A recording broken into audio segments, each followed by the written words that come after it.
வெற்றிகரமான குடும்ப உறவுக்கு வழிகாட்டி ஆர்ட் ஆஃப் பேரண்டிங் உளவியல் நிபுணர்கள் நட்சத்திரங்கள் வழங்கும் ஒரு நாள் அனுபவம். டிசம்பர் 18ஆம் தேதி ஞாயிற்றுக்கிழமை சென்னையில். அனுமதி இலவசம்.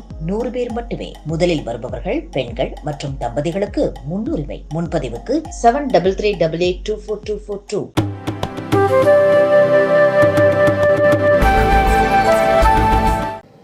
Bhagavad Gita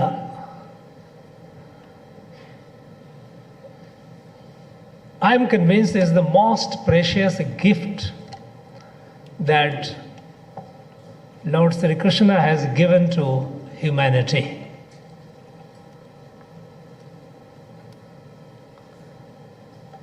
More you read, more you feel amazed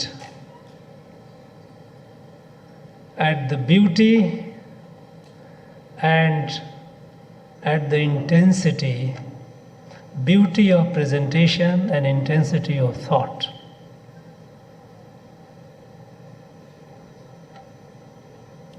Just in about 700 slokas. So beautifully composed that it can be sung like a song. That is why it is Bhagavad Gita. Easy to memorize. The fact that there is a mission to popularize, propagate Bhagavad Gita, it is a commendable initiative and we all must appreciate and contribute our best to their effort.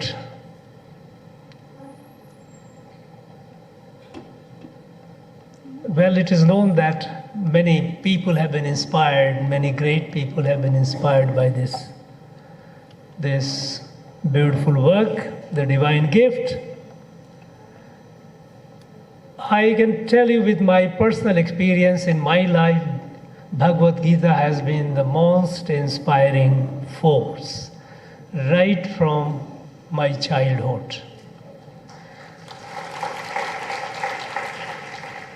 I had the benefit of two rare blessings. One was when I was a primary school student, my father gave me a copy of Bhagavad Gita. And he insisted that I must read and memorize it. It kept me through in good stead in my school, primary, middle, high school, and college. At all levels, it kept guiding me, inspiring me, and helping me achieve what I wanted to achieve, and giving me strength to be resilient to the setbacks.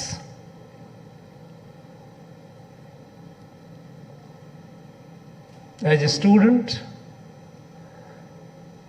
it gave me the understanding and commitment to study hard and mindful of the result, because thinking about the result is a distraction. It takes away the time and energy. So the sloka, the karmanyeva adhikaraste ma phalesu kadashana ma karma phale heturbhut te sangoastu karmani. It was a mantra for me. Remain focused. Don't get distracted. The sloka that inspired me all through, and even now, is Vyavasayatmika buddhi ekeya kurunandana bahusakha hinantasya buddhiya vyavasayina. Remain focused. Don't get distracted. And in fact, there are distractions from outside, but you don't get carried away. You do your work, and then yogam karmashu kaushalam. Do to the best of your ability in the most skilled and the most perfect way possible.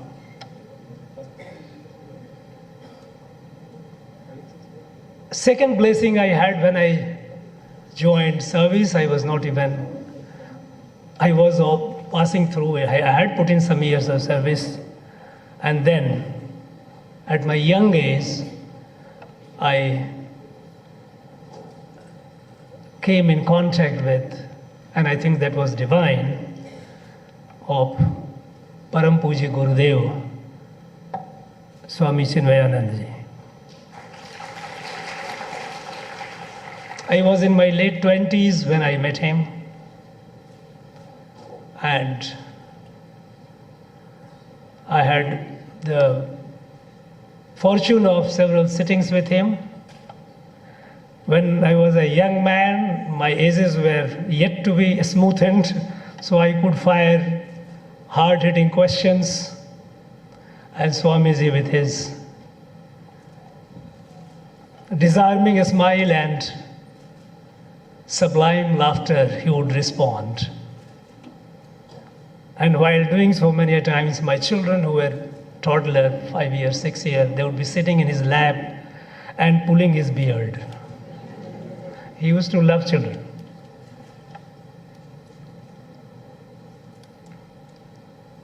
In fact, quite a lot of the insight and the meaning that I was able to decipher for myself, I attribute it to the blessings of Param Puji Gurudev. In my job, the task which I have been performing, which has been given to me from time to time,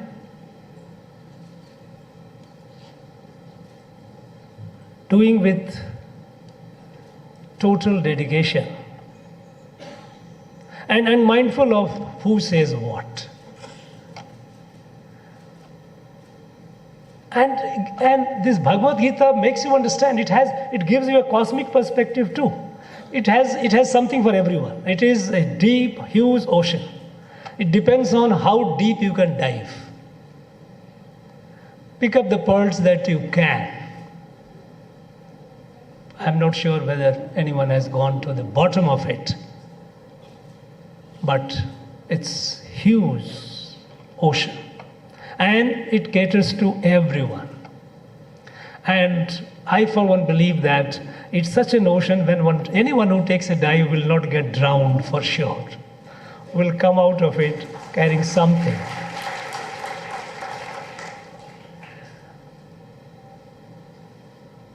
Setbacks, it taught me a lesson to accept it.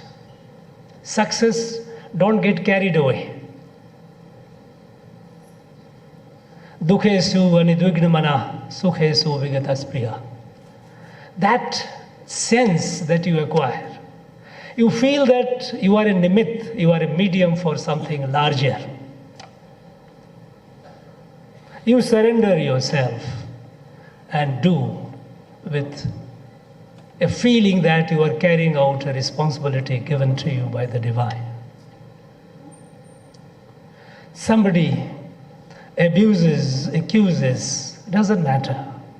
It is understandable. There also in Purush Prakriti Yoga it explains how people have that is the Prakriti.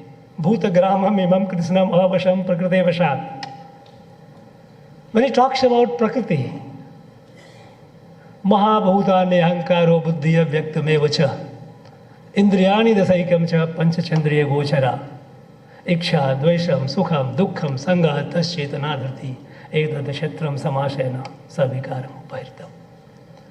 This is, they react that way. I have no ill will, I have no feeling, it doesn't even affect me. I know there are a lot many people who abuse me left and right. It doesn't matter. It is there. I have a sympathy for them. I have no problem. Now this strength, this Bhagavad Gita it gives you. And when I am discharging the responsibility, a duty, in the interest of Ma Bharati, I think I have all the more clarity.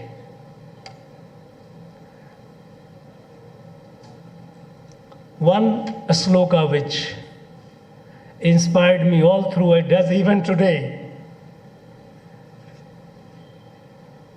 You know, when Arjun, when he got confused and he put this Gandiva, he would not fight. At the time, Sri Krishna tells him, Klaibyam maas magama partha naitattvopapaddhate Shudram hridaya daurbalyam tektavo tishta param tapa. Renounce this weakness of heart. Shudram hridaya daurbalyam tektavo tishta param tapa. You have to fight. Hato va prapyasi swargam jitva va bhojyase mahim. Tasmat Kaunteya. He says about Juddhaya Kritanishya. Juddhaya Kritanishya. Fight it. You die, you go to the heaven. You win, the world is yours. The strength this book gives to people, those who seek the strength, is unimaginable. And even, I studied physics. I did my master's in physics as a student. There are many concepts which, if many people find it difficult, but those who have studied Bhagavad Gita, for them it becomes easier. There are two domains. One is about universe, the motion of the universe, the celestial bodies, the move, how huge and large. The general theory of relativity, Albert Einstein himself was inspired by Bhagavad Gita. I was reading a commentary on it because he gave a commentary written by Eddington, his contemporary of Albert Einstein, and supposed to be the known authority on interpreting the general theory of relativity, which deals with the motion of this universe and universal objects in the universe. Eddington writes in the preface that anyone who enters the general theory of relativity, one gets a sense that you are in a lunatic asylum. It's so confusing, so confusing. For him it might have been, because they try to understand things from bhautik buddhi. Here is the fundamental difference between European system of knowledge and Bharatiya Jnana Paddhati. In European system of knowledge, bhautik buddhi is the supreme. Intellect is sovereign. Sovereignty of intellect. And if nothing is comprehensible to intellect, no, it is not acceptable. In Bharatiya Jnana Paddhati, intellect is important, no doubt. But we realize its limitation. Because this buddhi, this bhautik buddhi that our intellect has, it is based on our 5 sense organs: sound, sight, smell, touch. The 5 corresponding to this, there are objects and activities that we perceive, and it is a permutation and a combination of this that gives you the knowledge. Though all these are finite, and it cannot be complete. So in Bharatiya Jnana Paddhati, an Indian system of knowledge, bhautik buddhi has to be supplemented by adhyatmik buddhi, para buddhi, which cannot be understood by intellect. One has to take a leap into that. And one who has studied, read Bhagavad Gita and gets the cosmic perspective, what general theory of relativity says becomes far easier to comprehend. One doesn't feel as what Eddington says, that you are in a lunatic asylum. Similarly, when it comes to the atom, subatomic particles, quantum physics, nuclear physics, when you see this, every atom is a microcosm. It represents the larger universe at a smaller, much, much tinier scale. When you see Lord Krishna, Vishwarupa, the whole universe in his mouth. Understanding the macro through the micro, because micro is a reflection, or macro is a reflection of the micro. Now this meta-concept, all over scientists across the world, philosophers across the world have been searching for an idea, what they call it meta-idea. Meta-idea is an idea which is the mother idea of all the ideas, through which all rest of the ideas, they can be explained, they are derived. This meta-idea is here. One has to just open one's eyes and heart and delve deep into it.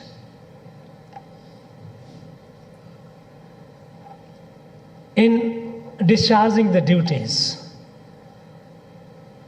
I have served for quite many years in areas which we don't hear Bhagavad Gita there.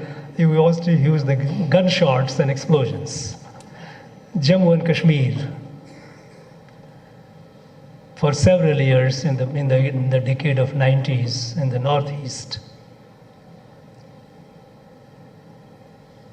And many a times when you find that the enemies of Mahabharati, often from outside, when you are dealing with them,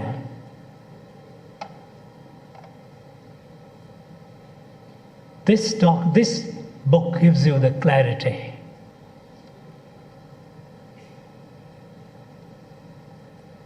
First and foremost, it is a dharma yuddha. It has to be fought, and fought with firm determination, unwavering commitment, and then no other consideration. There are many times when there are many lives involved. The question comes, should I or should I not? And then I recall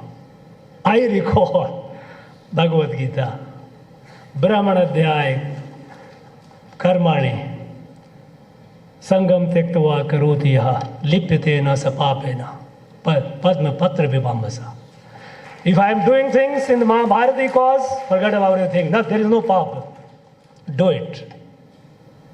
And when there is a Shatru, there is a Ripu, there has to be a total annihilation. Ripu Shesham, Rina Shesham, Agni Shesham, Tathaivacha, Asmat, Tasmat, Sesham, Punar Vardhayet, Tasmat, Sesham Nakarayet. Ripu, Agni, and Rina, nothing to leave remnant. It has to be eliminated. Of course, this is Chanakyaa Niti. It's not, it's come. No.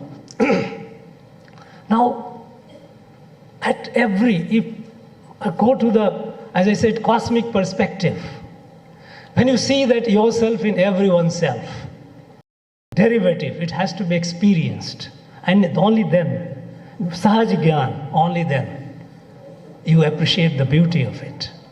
In the time of the Vedas, when our rishis discovered the fundamental truth of a creator, making the creation and then permeating the entire every element of the creation. Every element of the creation is a manifestation of the creator, Ishvara. It is from this bhav that we say, Vasudhaiva Kutumbakam, Sarve Bhavantu Sukhina, Sarve Santu Niramaya. But this bhav, how beautifully Bhagavan Krishna, Lord Krishna has described in Bhagavad Gita when he talks about Jnana, Sattvic Jnana, Rajasic Jnana, Tamasic Jnana. In the Sattvic Jnana he says, Sarva Bhutesu Enaikyam Bhavam Avyavam Ikshate Avivaktam Vivakteshu Tad Jnanam Vidis Sattvikam. Avivaktam Vivakteshu. You go, you take deep dive as much as you can. And you keep picking the pearls. And sometimes the pearl that you have picked up, that same pearl it keeps acquiring new salience, its shine. Because then you get, every time you read, you get a new perspective. This is, just an amazing gift. After all, it is a divine gift. Today, coming before, after even this book has inspired our people from time to time. I have talked about my individual experience. But whenever the country has been passing through a serious crisis, this book has been the source of inspiration and guidance. At the time, during the colonial period, our biggest problem was our Purusharth of our people was at a very low ebb. People were running away from life. In North, the Hindi, they used to say, there was a saying, Nari mui bhai sampati nasi, munda mudaye bhai sannyasi. Wife is dead, you have lost property, shave your head and become a sannyasi. That is how it used to be. People used to leave the world, live their life and go. Life had lost meaning. It was at that time that Lokmanya Tilak, while in prison, in Burmese prison at Mandalay, he looked up to Bhagavad Gita and he found the answer. He wrote Gita Rahasya. Gita Rahasya again with the same spirit to fight. We have to fight that. And that became the driving force. It gave the strength. Swami Vivekananda, having traveled the whole country and having seen the condition in which the country was, for the last over 1,000 years, anyone coming from outside could just trample us. This collective, comprehensive decline in our Purusharth, he realized that this is the cause of our problem. This Purusharth has to be awakened. And with that, he spread the message. He exhorted the people. Well, when Bhagavan Ramakrishna Paramahansa had touched him, and with that magical touch, Narendra becomes Swami Vivekananda. He could have just become one of those Swamis. But the touch was for a purpose, a divine purpose. And Swami Vivekananda carried it on. And he gave that message of Purusharth. He exhorted people not to live life, live in life, live life full, live life with dignity. He had a dream of Bharat. What kind of Bharat should be? Because in the past there were times when Bharat was like that. Something happened in between. And it suffered through a long period of eclipse. So his dream of Bharat of his dream was, which he said was, I want my Bharat whose muscles are made of iron, whose sinews are of steel, but whose brain is Vedantic. A compassionate Bharat, a strong Bharat. A strong yet compassionate. That is the basic identity of Bharat. And this identity of Bharat has been shaped by people, the rishis, sages, and poets of Bharat. People who try to understand this Bharat from the Western notion of a state, they have a difficulty. Because in the Western notion of a state, Western states have been created by force. There was a strong man. By force, he conquered a territory, consolidated the territory. And that became a country, a state. That is how entire Europe was created. With fight, bloodshed. Who conquers what, how much? This is how America was created. Some people from Britain went over there, killed the natives, captured, settled. America emerged. Canada emerged. Australia emerged. Now, this notion is not applicable to Bharat. There was no Bahubali, there was no strong man who created Bharat. Bharat was created by our rishis, our sages, our poets. And this you see in our subconscious day-to-day life, right from Kanyakumari to Kashmir to Kamrup, whichever part of the country you do, you see Bharat. People may not, even those who talk otherwise, for some reason, even in their houses, even their conduct, you will find a very, very subterranean Bharat is present. It lives in our heart. The divisive forces, all this sectarianism in terms of race, in terms of region, in terms of language, in terms of ethnicity. The foreigners have tried to divide us, fragment us into pieces. This cannot be allowed to succeed anymore.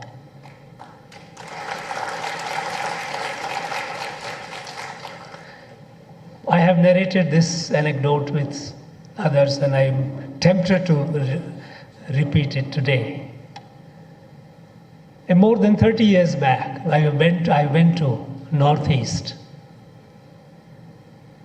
In an area up in the hills of Arunachal Pradesh, close to Tibet border, there is a tribe, Ishu Midmi tribe. British called them tribe. We started calling them tribe. They don't call themselves tribe. They have a name, Idu Mishmi. There, when I found them, a sporting tuft, Chutia, I was curious, how could these people, the back of the beyond in the mountains and the hills, considered to be pretty backward area people away from civilization, how could they? When I asked the question, they told me a folk tale. They told me that Rukmini was their daughter. And incidentally, there is a village called Bhismak Nagar, which is supposed to be the place, the seat of Rukmini's father, Bhismak. She wanted to marry Sri Krishna, but her brother Rukmi wanted to marry her off to somebody else. She informed Sri Krishna. Sri Krishna came, fought Rukmi, and he was going to kill him. At that point of time, a loving sister sought the pradhan, don't kill my brother. So Sri Krishna, which is with his Sudarshan Chakra, shaved his head, left the dot. And that is the tradition they are carrying even today. How did this reach? How did this, I ask a question to our experts, our scholars, all those people who have learned a lot of anthropology, they will try to say they are different, they are different, they are different. My simple question is, how did this go to this remote place? Among those people, this story, which has become a tradition, living tradition for every male Idu Mismi member. Certainly this could not have gone in last a few hundred years, because if last a few hundred years they were not allowed, the free movement was completely disrupted by the British. It must have reached long back. You know, I went to a young Naga friend. He's again a theologian. Of course, he is a Christian. He teaches in Texas. Again, I'm talking about these stories of early 90s when I was trying to I was trying to understand the reason and the people. One day he invited me to his house for lunch.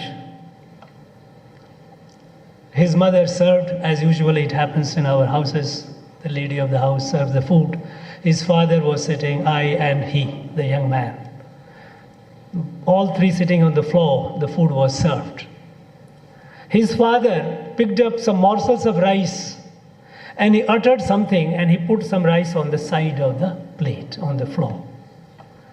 It looked familiar, so I asked him, what is this?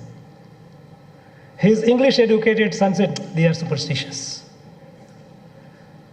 After lunch, I again met this old gentleman and asked him, what is this? What did you do?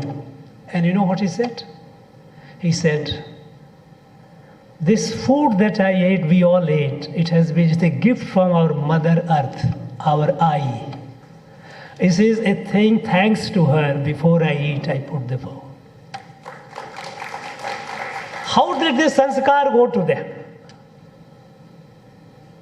Now you see Bharat everywhere. There is only a thin layer of ignorance which is distracting, which is creating illusions of differences.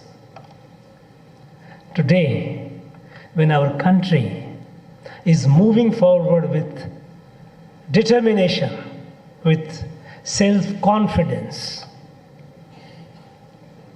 and with a sense of destiny and time, that in the next 25 years we must attain our destiny, the leader of the world, the Vishwa Guru, this Bhagavad Gita becomes so important, because this country, Bharat, cannot be what it must be, what its destiny, unless every Bharatiya joins this campaign. Prime Minister Modi says all the time, Jan Bhagidari, involvement of the people.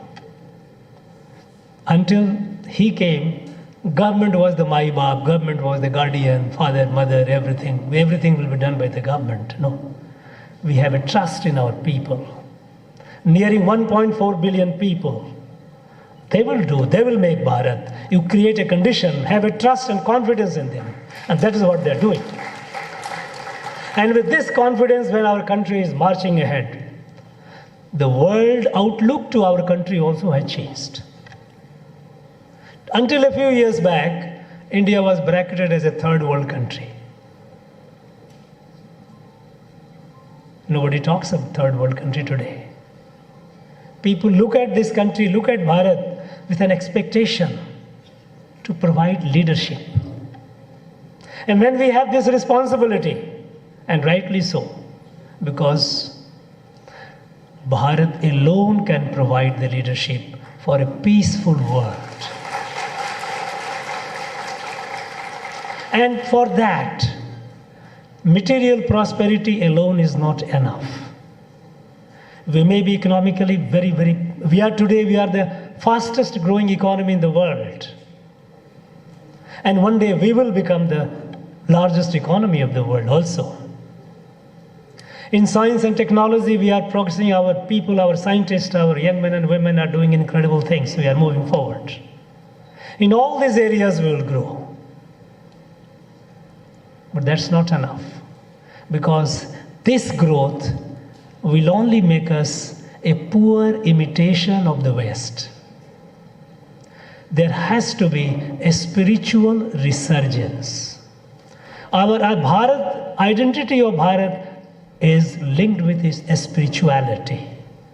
A spirituality that looks at Vasudhaiva, as the world as a family, Vasudhaiva Kutumbakam. And now the world, with this kind of increasing sense of trust in India, trust in Bharat. Now, a few days back, we have taken over the chairmanship of G20. You know, all the countries in the world, all the countries, those who matter in the world, they are member of G20. It accounts for over 85% of the world GDP. Now when Bharat has then the world has entrusted this responsibility with that, to take the leadership with that trust, we are confident we will fulfill the trust. And for this, to Bharat to rise, I don't think there is any other inspiration more powerful, more apt, more appropriate than Bhagavad Gita. I wish this, our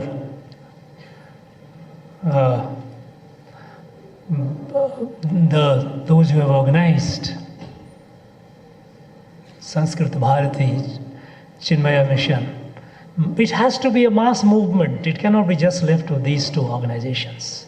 It has to be mass movement. It has to be participation of other entities, individuals, all of us. It is our duty. It is our duty to Ma Bharati to bring the glory of Bhagavad Gita for the sake of Bharat, for the sake, which is for the sake of the world. We need that. And I'm sure we will do that. We are capable of that. Today, Bharat is awake, is no longer asleep or half asleep. We are awake. We will achieve it. I thank the organizers for giving me this opportunity, coming to you, listening to and talking to you. I once again extend my warmest greetings on this auspicious day to all of you and to all our countrymen and women and all the people of Indian origin, Bharatiya Mool, anywhere in the world. Thank you. Thank you. Jai Bharat.